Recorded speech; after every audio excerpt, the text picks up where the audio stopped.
কেউ কথা রাখেনি। ছেলেবেলায় এক বৈষ্ণবী তার আগমনী গান হঠাৎ থামিয়ে বলেছিল, শুক্লা দ্বাদশীর দিন অন্তরাটুকু শুনিয়ে যাবে। তারপর কত চন্দ্রভূম অমাবস্যা চলে গেল, সেই বৈষ্ণবী আর এলো না। 25 বছর প্রতীক্ষায় আছে। মামাবাড়ির মাঝি নাদির আলী বলেছিল, বড় হও দাদা কাকু, তোমাকে আমি 3 প্রহরের বিল দেখাতে নিয়ে যাব, যেখানে পদ্মফুলের মাথায় সাবার ভ্রমর খেলা করে।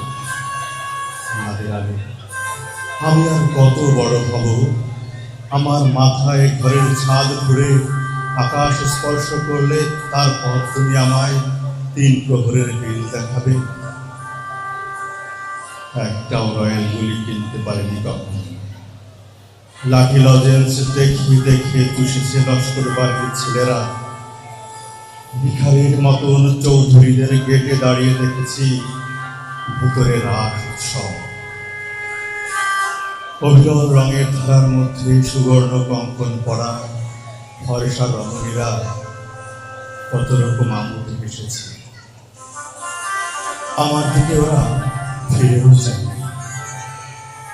বাবা আমার কাজ ছুঁয়ে বলেছিলেন, দেখিস একদিন আমরা। বাবা এখন অন্ধ,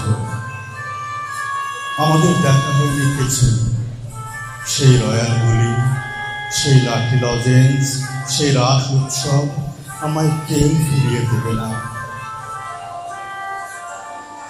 বুকের মধ্যে সুগন্ধি রুমাল রেখে বরুণা বলেছিল, যেদিন আমায় সত্যিকারের ভালোবাসবে সেদিন আমার বুকেও এরকম আতরের গন্ধ হবে।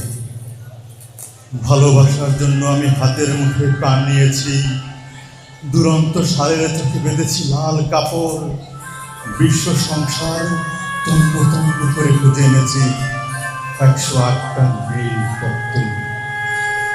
তবু কথা রাখিনি। এখন তার বুকে শুধুই মাংসের গন্ধ। এখনো সে যে কোনো নারী। কেউ কথা রাখেনি। 33 বছর কাটলো, কেউ কথা রাখে না।